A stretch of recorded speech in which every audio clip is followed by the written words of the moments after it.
Ladies and gentlemen, it's time for you to take your seats. The show is about to begin. Musical, lyrical lingo.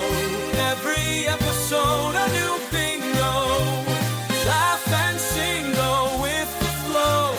Tune in as the memories grow.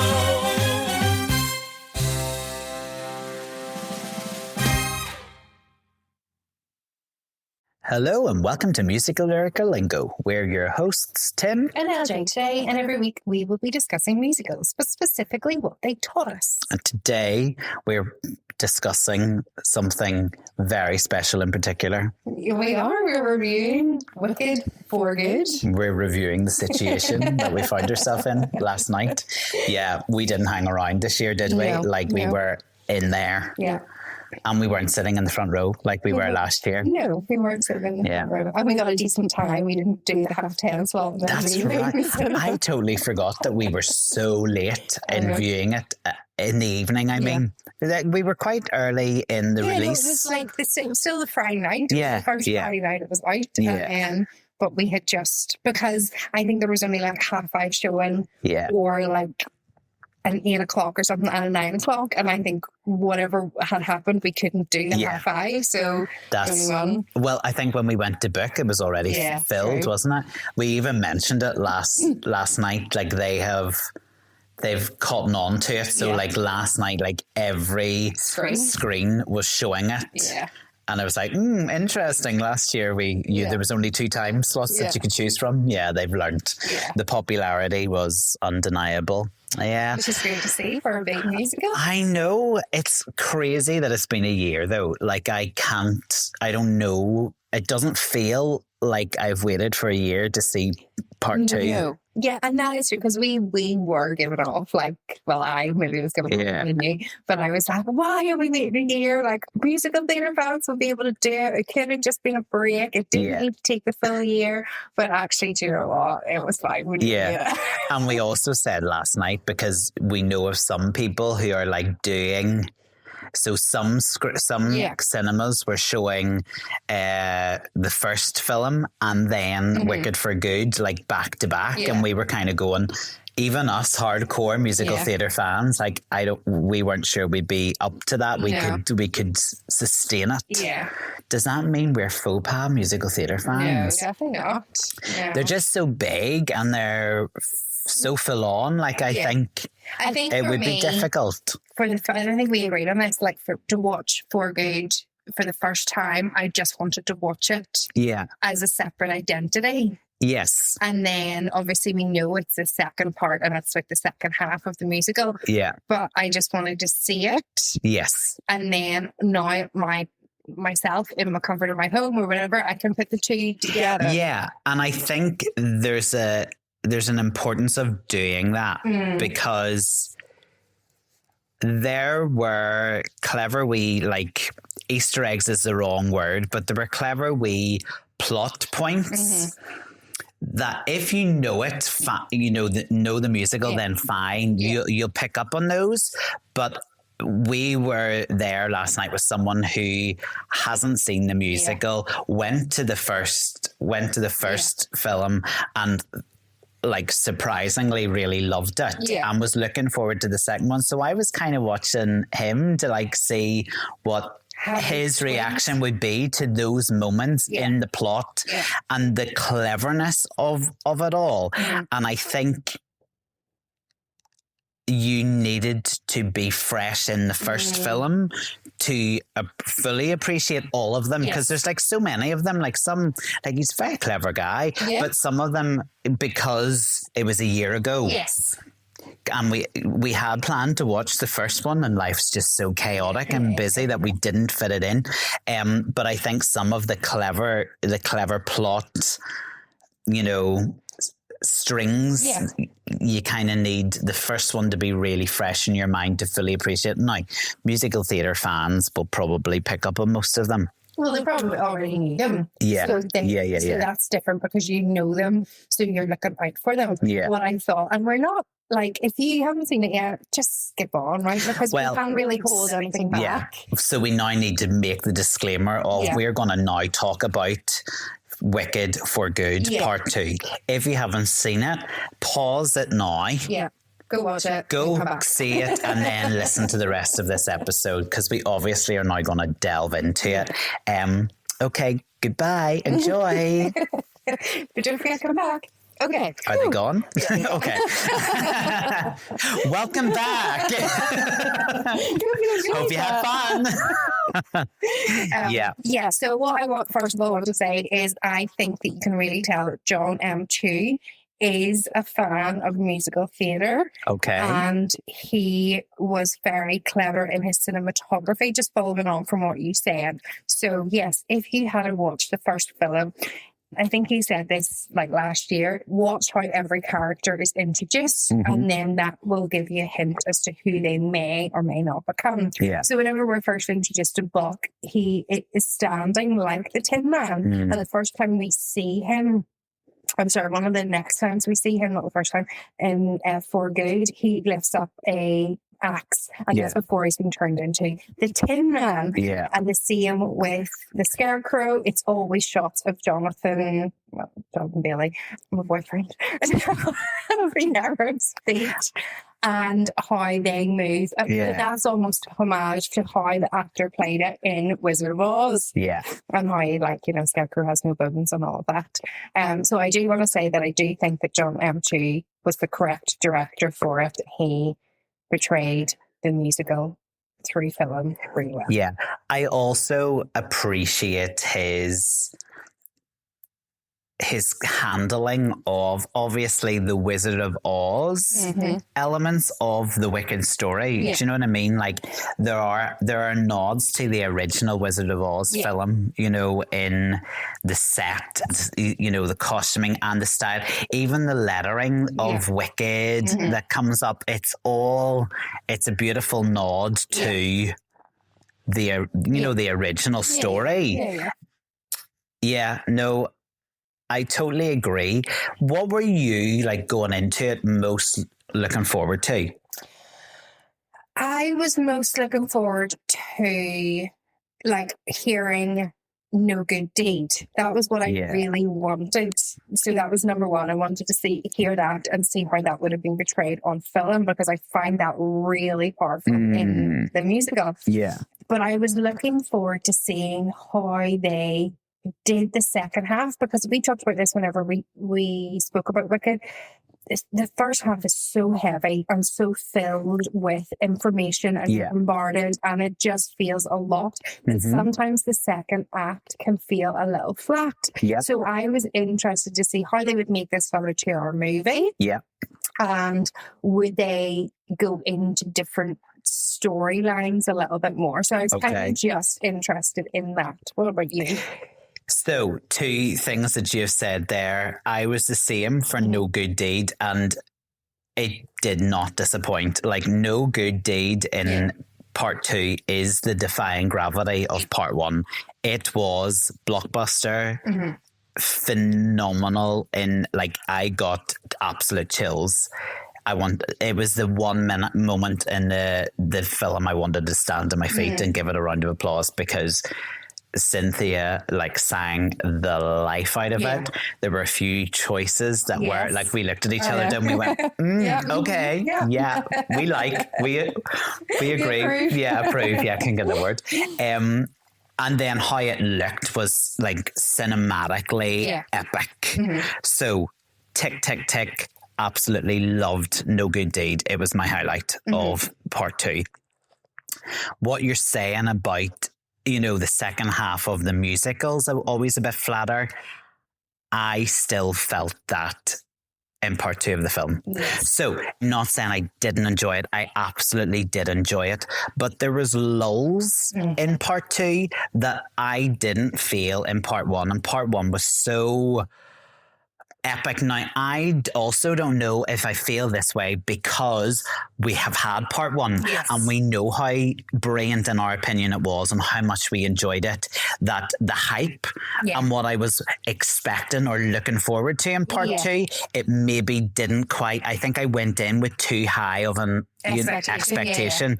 Now, there were parts of it that were fantastic. but there was lulls. Yes. I thought, particularly, for me, it took a while to warm up. I found the beginning of it a wee bit like, okay, when are we going to like hit the ground running here? Yeah. Do you know what I mean? And I actually can't remember when it was that actually it was injected with something. I think for me, it did give you a little bit of excitement, and then it dipped. And I think it was that dip because the excitement came where the animals are being used to build the yellow brick. And that was all exciting because you kind of got to see a bit of, which you don't see in the musical, what has Elphaba been doing between, like, in the intermission. Do you know what I mean? Like, what has been happening? And if ever, like me, you've wondered for years and years and years and years, right from the origins of the Wizard of Oz, how did they build the Yellow Brick Road? Now you know. Now you know. And fascinating, right? Yeah, that was. But it was great. That was a great thing. But then from there, it was like, whoosh, and it was a little bit lower. Yeah. And I loved that there was more interaction between Elphaba and Glinda in the second half than there is in the musical. Yeah. We really only see them together in whenever they say goodbye to Dorothy. Yeah, and the relationship becomes so much more complex. Yes. In the second part. But I then also thought that made it a little bit slower because you were developing that.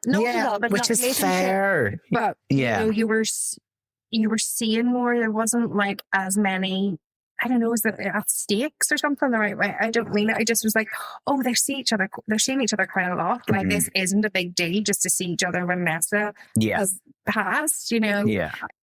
But then for me, that's what made that film was Glinda's arc. Was Glinda's you got to see more of Glinda in the second half. Yeah. Because we've always said Glinda is the baddie. Yeah. And her arc was good because at one point I had a whisper in my ear, like, what are you supposed to think of Glinda? Is she like, do we like her? Yeah. And I was like, yes, this is what should be happening. So I did appreciate taking the time to develop the interest. Yeah. You were so close to that word there. What was that? I can say intrasticities. No. The depths of their relationship with each other.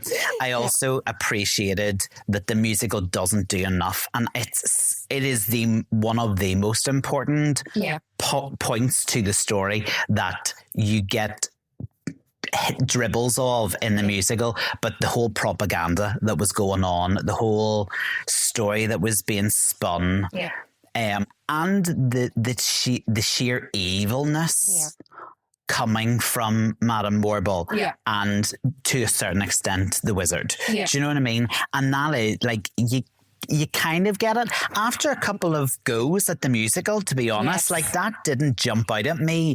And, you know, the treatment of the animals, like the depths that went to, you don't get that in the musical unless you've seen it a couple of times and you start putting A and B together. Whereas here, they took the time to do it. Yeah. Now, did that add to the lull? Maybe. I don't. But it's important. Do you know it is important? It was important, and it was. I think it definitely showed that Madame Morrible was the more wicked of the characters than any of them. So I did appreciate that time spent. I really loved how they did Wonderful. I thought how the three of them sang that song or interacted with that song. Yeah. I think it developed it more. And it made him developed his character as a cad. Do you know what I mean? As a showman and you know, a magician. How people can fall for the tricks. Yeah. And you know, and sometimes, you know, people that, you know, admit to that and being like, listen, I just presented this and they chose to like it. It's not my fault. You know, it kind of just showed him saying, I didn't really set out to trick anybody. They just believed what they wanted to believe. Yeah. So I did really like that. What I really struggled with was there was obviously 2 new songs. I'm glad we're getting onto the songs. And I struggled with No Place Like Home. So, in my opinion, I don't really know what the new songs added to the film. Yes. I don't know if we needed them. And I also don't think they were of the standard of the rest of the songs that are already in Wicked. Do you know? So if you're going to throw in a new song, I'm trying to think of a good example of like a musical that's done that, where they've like put in a new... Do you like the new song in Wizard of Oz that they give the witch? Yeah. So the blue suede shoes or something like that. Yeah, because it adds to the piece. But I didn't feel either songs were good enough to be plunked in.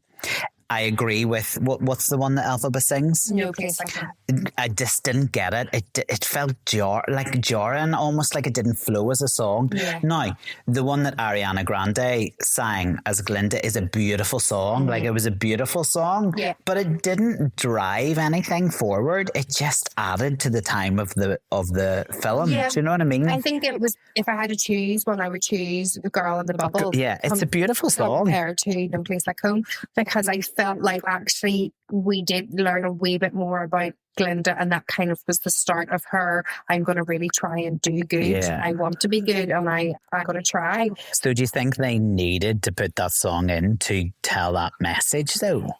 No, I don't think they needed. Yeah.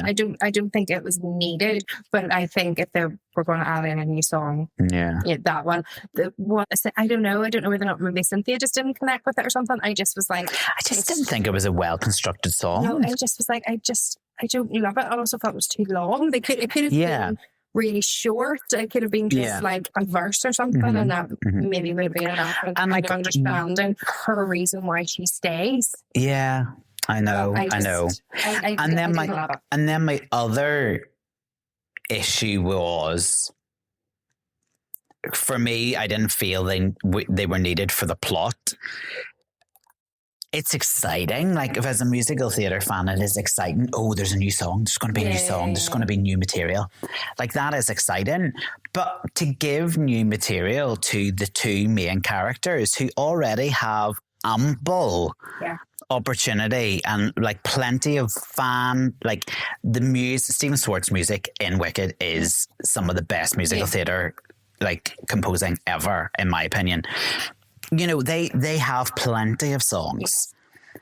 And then I don't know, did I read it or did I pick it up somewhere? At one point, was there talk of Nessa having a song? Right. This was that was definitely in interviews where even Cynthia and all was like, if you think she's great now, wait until the second part. And I was like, yeah. I was like, she didn't do anything different. To me, she wasn't wicked enough. Because you're meant, like, the Munchkins are meant to be terrified of her and really celebrate the fact that she house lands on her. House drops on her. But to me, I only seen the fear in one Munchkin and a family that was kicked off the train. I think that part was really rushed through. I do. And I think there was opportunity there because you needed to hate her, because also at the end of the day, Elphaba in the end turns her back on her own sister. Yeah. Do you know what I mean? She walks away from her. Yeah. I think they missed a trick there. I think give her a song. Yes. Which brings out her wickedness. Mm-hmm. Yeah. I think that was definitely needed. Yeah. And I thought that's where the new song was going to come. And I was like, that's a great idea. Yeah. Because Nessa doesn't have that moment. Even in the musical, she doesn't have that moment to...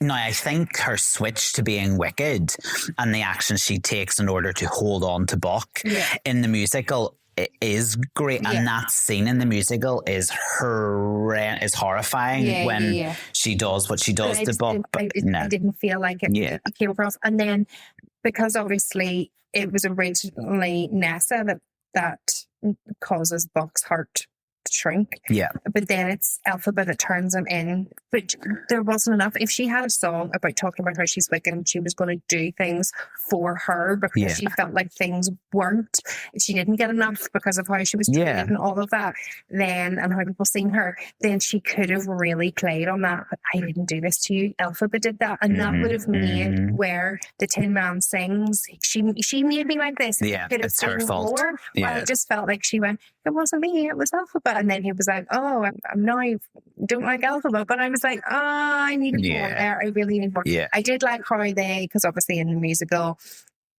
I think there's only ever been one person who's actually in a wheelchair, so anybody has been able to stand up and walk with the shoes. Yes. So rather than in the film, they had her just floating. Yeah. And that was nice. I liked that. But yeah, I felt like a song should have been given. She should have had more of a wicked character arc, and we should have been able to see that actually Elphaba was like, you're too much for me, I need to remove myself from how you have become. Yeah, because it made Elphaba look bad. Actually, she was like, I can't anymore, and she just walks off and she leaves her sister. Do you know what I mean? Yes. Whereas Nessa needed to be more twisted.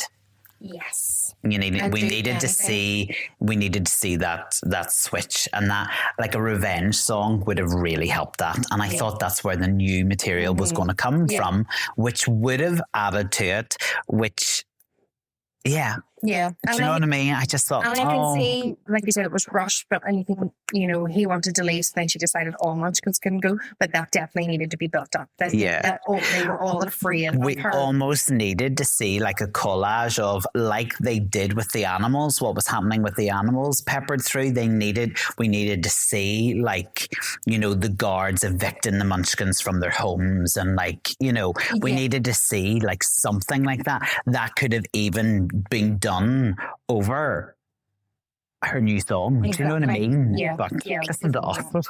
But John should have given us a ring. Because I think then that would have made the munchkins why they believed every word of Glinda as well. That would have added to the propaganda. And look, the Wicked Witch was her sister. Yeah. So if she's evil, then she has to be evil. I just think that needed to be developed more. So, but that's one small criticism. Still, it really bothered me that Madame Marble couldn't sing. I know. You were so funny. Like, you just give me the eye every time she opened her mouth. She could have just dramatically spoke those lines. Yeah. She didn't need to sing them, because to me, I was like, oh, it's really jarring.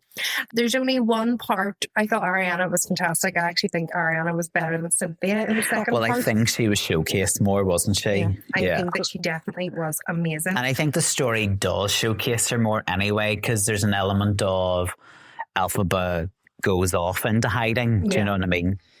But there was only one part, and it was just after they announced that they're engaged, and Fiera goes off and she sings, and she was singing in that Ariana style, and that was the only moment that I felt for me, she wasn't in character. She was Ariana, not She was Glinda. Ariana, and she wasn't Glinda. And there was only maybe about 4 lines, and that was it. But everything else, I was like, she is so good, and she has created that role. It's a completely different Glinda. Completely different Glinda to what you see on stage. Her outfits were wow. I loved that little pink thing she had over her wedding dress. Yes. Like, oh, so cute. It's completely changed that white dress. Yeah. I mean, the fact that they were physical sets, like, it just looked lush and beautiful, and the costumes were incredible as well. One of the other questions I had was the timestamp. I thought was a wee bit unclear. Yeah, I think we needed something at the beginning to show the passage of time, like how much time has passed since Defying Gravity, when Elphaba flew off, and time has passed, you know what I mean? A lot has happened in that time. Nessa's become governor. The Yellow Brick Road is nearing completion. Glinda is in the role she's now in. Fiero has become, so we needed something, because that, I think, for people who didn't know the story, that is confusing. It is confusing, and I think that if you know the musical, you understand. I think just one line, she's been tormenting us for 3 years, or been tormenting, because did you notice that they didn't say it back in a moment or back in a minute? They say it back in a clock tick. So whether they, even just needed to say, like, I don't know, the element of time isn't there yet. There's still, but you could tell from the amount that had been built in the Yellow Brick Road, the fact that there was a whole army had been built up and stuff now. Like, you knew that time, but I think they did just maybe need like a 3 clock ticks have passed since, you know, like, and she started tormenting us, and she's never going to stop, you know. Something like that maybe would have helped people that are brand new to this whole world. What about Fiero and Elphaba, As Long As You're Mine? What do you think of it? I really liked it. I really liked it. I really liked it.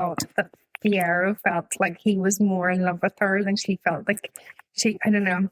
I really felt Cynthia held back a little bit in some things. To me, that was just... But was that... So how I read it wasn't that she didn't love him. It was that for the first time somebody loved her. Yes. So there was almost like a childlike quality to her, and the fact that somebody was holding her, like that's how I read it, because I thought that was quite beautiful. Yeah, it was lovely. I was like, oh, she's so like the tenderest that you had seen Elphaba at any point, you know, because she always had to have a front, and she always and I thought for the first time, even going back to costume, that kind of like wee ruggy type throw thing she put on, like wrapping herself up and, you know, in protection, like, and then it came off the shoulder and she opened up, and no, I thought it was lovely. I did think the line, though, I don't know whether it was the delivery of it but the most iconic line for the first time, I feel wicked. It didn't land for me. Like, it was a bit corny, I thought. Yes. I turned around and said that line to my daughter, because obviously it's the most famous line we have to say it. Yeah. She was like, what did he say? And I was like, it's gone. It's fine. But yes, I felt like more could have been done, because I think there's that lovely music that is played as she says that in the musical, and you really feel that like build up.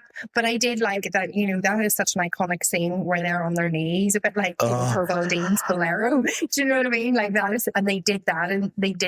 But like her flying him up in an embrace before that, and then lowering down onto your knees into that position. Like, I was like, wow, that was beautiful. Lovely. And do you know what? There was loads that they did like that. Like I was saying, John, you know, he clearly is a fan of the musical, was really respectful to that. That bit at the end, whenever Fiero holds his hand out to Elphaba, that's an iconic scene in the musical as well, you know, and they did that. And I love like all of that. But yeah, for me, I was like, he's really great in this. But that could also be like Cynthia, that was his only song in part 2. So she maybe had pulled back a wee bit just to let him shine a little bit more. But like, oh my goodness, he's Sean. Oh, he is. Sean. Yeah. I was like, wow. He was great. Yeah. Because you really could feel the anger and the angst and everything in between all of his decisions. He also still looked beautiful as a bloody scarecrow. I nearly didn't say it there and went, oh, it's okay, we've given disclaimers, they're all gonna know what happened. Yeah, I know he said that. He really did. Yeah. Imagine sitting being a flipping scarecrow. Life's not fair. Yeah, that was all so good. Okay, and then the big massive like song that everybody loves, like For Good. Then what did you think of For Good?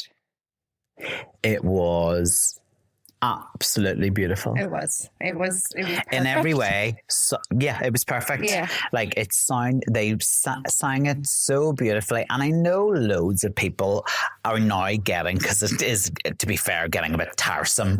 Like all these interviews and the lovey-dovey, like, you know, them being all over each other and fixing each other's necklaces and all the rest of it. It's a bit much, but I do think it's legit, because I do think in the process of making this film, they have become the bond. Yes. Has developed naturally, and I think the way they feel as characters, they feel about each other, and I do think there was elements of that came through in like their eyes, and dare I say it, the snot, but it just was all so real. Yeah. None of it seemed forced. None of it seems to matter anymore. It's like you and me. I know. And you know what? There's so much meaning in that song for me. Yeah. For me, it's a real older sister, younger sister song, and we've sang it a couple of times. You know, it's an amazing song that's just is beautiful, but also like lines from that song were said at my mummy's funeral. So I just find it like really emotional. And last night I just had to hold my daughter's hand, and she was like, I was fine until you held my hand. And I was like, yeah. And this week, like, it was my mummy's birthday this week too. So it was just one of those, I was like, oh, it was kind of nice just to like feel those emotions. The timing was right. But at no point did at no point did it make me cry. It made me celebrate emotions. Does that make sense? You know, sometimes you cry, and then sometimes you just I didn't cry.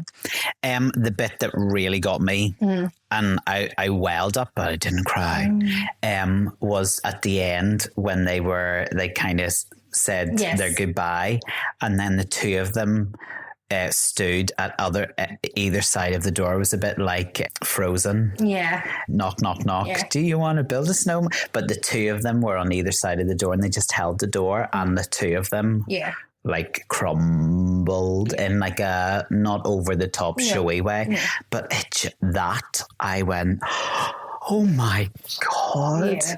No, the other bit, that whole scene was beautiful. The other bit that was like that too was the very last shot of the movie. Clever. Yeah. And look, musical theatre fans will get it. Yeah. But think the wicked poster of the musical and the last shot of the film. Again, John appreciates musicals. 100%. You know what I mean? And that was a beautiful nod to the end. And it was perfect. It was great, because even like my kids got excited about that. I'm like, because they got it. They knew it. They knew exactly what that little shot just meant. Got it, but in a modern, like, even the styling, the costuming, the hints were there, but it wasn't slap it in your face. It was so subtle and such a beautiful nod. It was, and it was a lovely little like thank you. Yeah. You know, thank you to the musical, which obviously came first, so that we were able to do this. I loved how actually it was Glinda riding on the horse, because you remember in the first, you see that first scene in the first film, and everybody's like, oh, it's Fiyero running to be with her, and then whenever you realise that she's about to jump on a horse, you're like, oh, it's her. And that is, has to be with her and see her, and then they do that, and I thought that was nice that she goes to Wookiee Star Wars. What are they called? What's that castle called? Winkies. Winky Castle, rather than singing For Good. Yeah. Just after meeting each other whenever your mama dies. But anyway, it was that iconic scene where the house has fallen, and obviously Elphaba goes back to mourn for her sister, and Glinda's there, and the cat fight that's, very good. Yeah, it's brilliant. And it, there was an element of comedy to it, but that was needed, because in the play, that's the funniest scene. Exactly. And again, a nod to the musical. Yeah. This has to be, it can't all be drama. Like there has to be because actually there's very little other comedy in part 2. Yeah. Whereas Glinda is hilarious in part 1. Yeah. And it's, because the storyline dictates it, it's a lot more serious and a lot more deeper. But I appreciated that element of humor just for that one scene. And I also loved that the little parts that they do for Wizard of Oz in the musical is all like behind a screen, so you see the shadows, and they did that as well for the final. So the treatment of Dorothy, you appreciated, you liked, I thought that was good. I think everybody wanted to see Dorothy and wanted it. I think, as people said, you need to remember that Wizard of Oz is a story. Wizard of Oz, the film, is, these are all separate identities. They're not one thing. So you've got Wizard of Oz, the book, then you've got the film, and then you've got Wicked the musical, and then you've got, Wicked now, the film. And the characters are, especially in Wizard of Oz and Wicked, they cross, but it's not the same story. Not the same story. And it's given the same treatment in the musical, the play, the stage musical. Yeah. you don't see Dorothy, you don't see the Cowardly Lion. Actually, you see his tail. Do you know what I mean? Yeah. There isn't a place, you don't need it. Yeah. You know. So no, I thought that was great. Yeah, all the way. It was nice that actually then the book opened at the end and you could see that Glinda is going to do something with it for good. Yeah. Because I felt like she is worthy. Yeah. I also just love that. And that's the thing, like in that you don't get in the stage musical. You know, Elphaba does say, "Oh, I just wish there was a way of letting her know that we're okay. Yeah. We're alive." And, you know, Glinda doesn't get that in the stage musical. Yeah. But the fact that she was able to, they used the book in the movie to kind of just give her a wee, I'm okay. Yeah, yeah, it's fine. And I was like, oh, yeah, I love that bit. Lovely. But yeah, do you know what? The more you watch it, you'll probably find more little like clever moments. My son picked up on the fact that Fiyero says there's loads of trapdoors. You know, like that little line is then comes because he had gone, is that what happens in the musical? He'd forgotten that he knew that was symbolic. And he was like, that was really clever how you said that. And I was like, yeah, but well, that's really clever because I didn't pick up on that. You know, it's just a line, but then you realise, it's foreshadowing to what's going to happen. Listen, like because I loved it as a book for its complexities. And it's just such clever material in how they obviously take the Wizard of Oz and then everything else that's come before is so cleverly, you know, woven into it so that the two kind of you know, glued together seamlessly. So clever. And the last bit that I want to discuss was I thought that whenever the wizard finds out that Elphaba is his daughter was beautiful. Yeah. I thought that was because it wasn't a close-up of his face, but it might as well have been. Yeah. You know what I mean? I think that was just great acting from him. Yeah. You could really see that realization and like the light going from behind his eyes and everything. And like that, I think that was where I was like, the wizard wasn't a horrendous man, you know, like that kind of redeemed his character a little bit. While with Madame Morrible, I was happy that the monkeys were taking her off, you know, he doesn't get any redemption. Well, he was like, he's going to be broken for the rest of his life because he thinks she's dead. Yes. And he always wanted a family. Yeah. And that was the other part that I thought you want to have seen the first part because you do forget about the elixir. Yeah. You know, if you don't know the story. Yeah. There's definitely, well, maybe it's just that I didn't remember it, but there's definitely more of him drinking it in the second part than there is. That's true. He drinks from it often, doesn't he? No, I know that Glinda in the musical, you know, because there's only other one person I've seen have this bottle, and it's you. Yeah. Is one, I can definitely remember one scene where he does drink from it, but it felt like he was drinking out of it more. Yeah. Interesting you mentioned about the close-ups, like the headshots. There was an awful lot more of that in part 2, wasn't there? Yeah.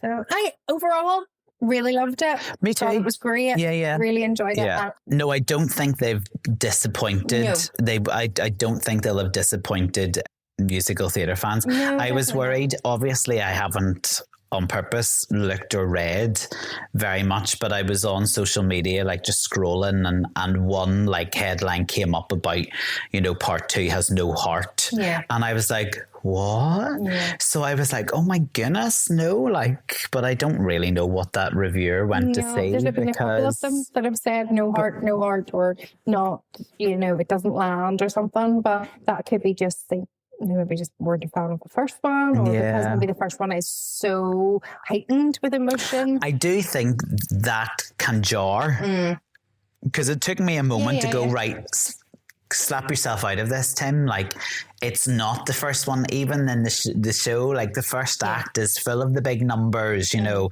Dancing Through Life, Popular, you know, it is much more up and bubbly, and you know, and you do have to remember, actually there's evil going on here, there's propaganda, and actually the film took the time to explore that even more than the stage musical does, you know. And I thought, even though that Madame Morrible did that great for any time the witch was mentioned, or she's seen an image of the witch or something went on. She's trying to kill us. And it was just like the most sensationalized like news outlet that we get nowadays. It was just like, that is not what's happening. She's literally written a message. She's trying to kill us. You know, it was just all one person and them going, oh my goodness, she's trying to kill us, rather than what is it she's saying? Then people would go, what is it she's saying? And look up, you know, like just completely distract and look at something else. And I'm going to give you something to worry about and